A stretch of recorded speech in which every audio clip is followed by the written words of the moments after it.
Let's get to your top stories right now. First, this morning, we are following developments. This is after a federal agent fired their gun during an incident yesterday. So ICE tells us this was a dangerous attempt to evade arrest when an ICE officer fired twice after being hit by a car in St. Paul. Our Barrett Leone joins us live with the newest information. Barrett?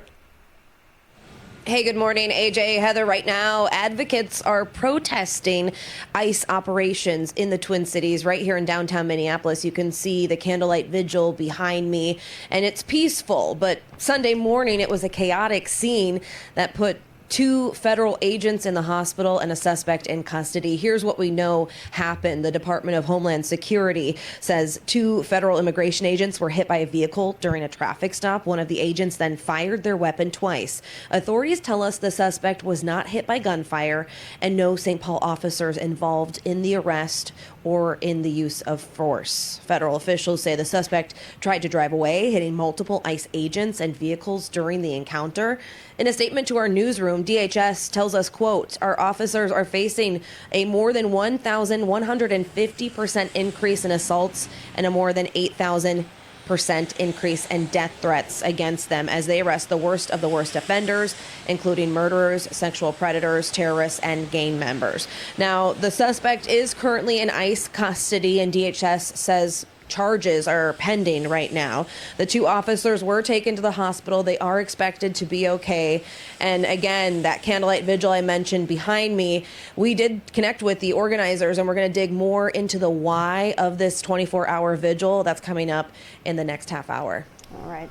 First off, if somebody tries to run me over, I'm going to bust at their ass too. I don't know, why you would even consider having a candlelight vigil because I shot at somebody who tried to run me over. That's just asinine. I mean, if you're putting my life in danger by, streaking a massive car at me to the point where, I get hurt and I'm in the hospital, you best believe some bullets gonna come behind that, for sure. Barrett, thank you. And right now, a suspect is recovering. This is accused of pointing a gun at St. Paul police, which police tell us prompted them to shoot back. All this is happening about 3 o'clock yesterday afternoon. This was on 94. So police say General Motors actually notified them of a stolen vehicle in Minneapolis that was heading towards St. Paul. So GM then slowed down the car remotely so officers could make an arrest. Police say once it was fully stopped, a man and a woman jumped out and ran. They say that's when police say the man pointed a gun at them, leading them to fire, hitting him in the leg.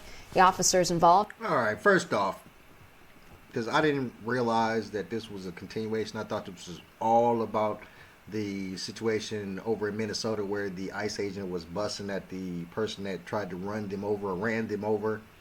So let's tackle that first. Then we're going to tackle this real quickly. So with the ICE agent situation, and that kind of, honestly, it's weird, but I kind of thought that ICE agents, I don't know why, but I was under the impression that ICE agents didn't have the ability to shoot. I was under the impression that, ICE agents weren't considered real police officers, which, now, what I was saying is that they like deputized police. You know what I mean? Like somebody comes around, need a couple of extra sheriffs in town, so they start deputizing people with no training, no ability to do the job as it's written, but just there to help out. So that's my idea of what ICE agents were. But here we are, we're in a situation where we have ICE agents shooting at somebody, which, mind you, anybody who has a gun and then somebody tries to run them over is gonna get shot at. I don't know what you're talking about. That just sounds crazy to me that you would think that it's okay for some dude, I want to say, they said Cuban, but it's Minnesota, so my first thought was Somali. But if anybody tries to run you over, how you gonna be mad because I tried to shoot them? That just blows my mind. But let's finish this second story real quickly, and then we'll tackle that. And almost Christmas Eve, so I'll let y'all up out of here. After now on critical incident leave, that's standard. The BCA is leading this investigation. And some new details this morning. Minnesota State Patrol. All right, let's stop. So on that story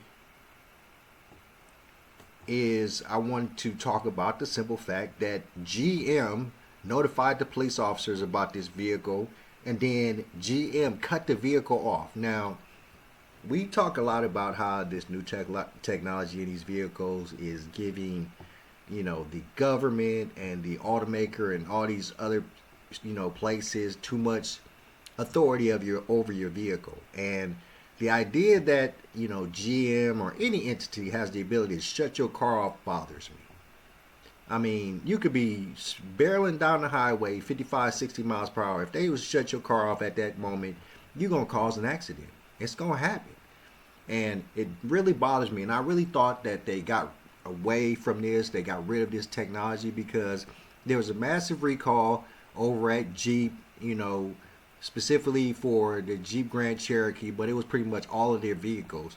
And the recall was because people were gaining the ability to control your vehicle to some extent from an outside source, a computer, any kind of system like that. So, and they had the recall, and the recall was designed to stop the ability for them to take over control of your vehicle. But now we're sitting here talking about a GM vehicle that GM stopped so police could arrest somebody, and then they shot him in the leg. So these cars, these new fangled cars, how do they continue to, get all of this technology that is controlled by others? That is a big issue for me, and I know it's going to continue to become more and more available, specifically on these EV vehicles, because to some extent, outside sources have to have some ability to, connect to your vehicle, and specifically for them to do software updates, because once again, specifically the EV vehicles, they just big old computers. So they're going to need massive amounts of software updates, and for that, you have to have some ability to connect with this vehicle, but not to control it. And that's the problem I'm having. If you have the ability to shut my vehicle off, I don't like it. I don't like it because you don't know where I am, you don't know what I'm doing, and you were to shut my vehicle off in a very horrible time when I'm driving down the highway or about to come to a stop or anything like that, then it could be catastrophe.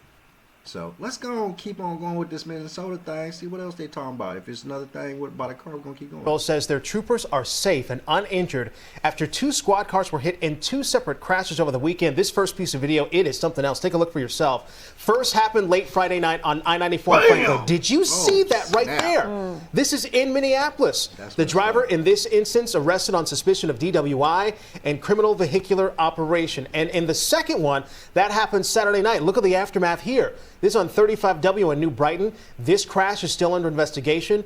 Minnesota State Patrol says they will have extra troopers on the roads through the end of the year looking for drivers under the influence. This extra enforcement is super important because the mission is clear. We want people to be able to drive safely on the road and not have this fear of being involved in a crash or being killed because of someone's poor decisions to drink and drive. For those traveling over the holidays, you know these tips. Lieutenant Lee says do not speed, make sure you're buckled up, avoid distractions, and never drive impaired. We also have an update this morning on if education. All right, we done. So, yeah, I mean, Minnesota is pretty much in some way, shape, or forms like Indiana. So their highways and roads are going to be covered in inches and inches of snow. So there's going to be a lot of accidents. Now, mind you, what they're talking about in this situation is drunk driving, and which is one of the most massive problems out there right now. For me, I say it is because, that causes a lot of deaths, and it's a lot of people who drink and drive. So, always don't drink and drive. Please don't drink and drive.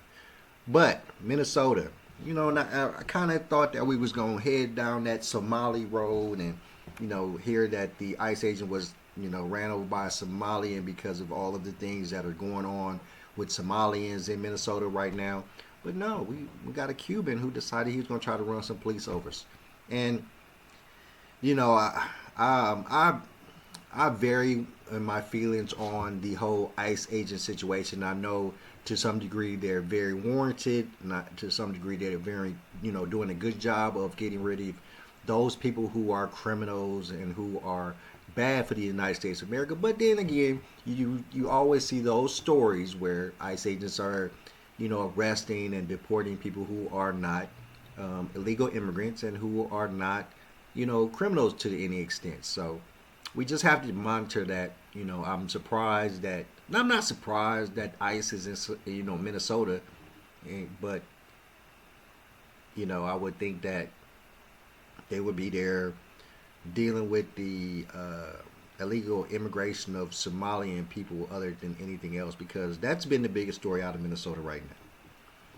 So, once again, guys, please don't drink and drive during this holiday season. We have massive winter storms in the Northeast. It's about to start raining really bad. It's raining really bad here in California right now. Where Donovan lives over in Redding is flooding. I don't have that problem where I live. It's always pretty nice here, but we are getting a little bit of rain. So please, during this holiday season, Christmas, New Year's Eve, if you're traveling, be very safe. Specifically, if you're on the Northeast, Midwest, where there's massive amounts of snow and bad weather, just be very safe. Try to not get into accidents and enjoy your family during this holiday season. And if you can, avoid ICE unless you're a criminal or a legal immigrant. All right, I'm Chris Surratt. Thank you for tuning in to another episode of Car Concierge Show. Please hit the like button, hit the share, subscribe, hit me in the DMs if you have any questions, and I'm out. Peace.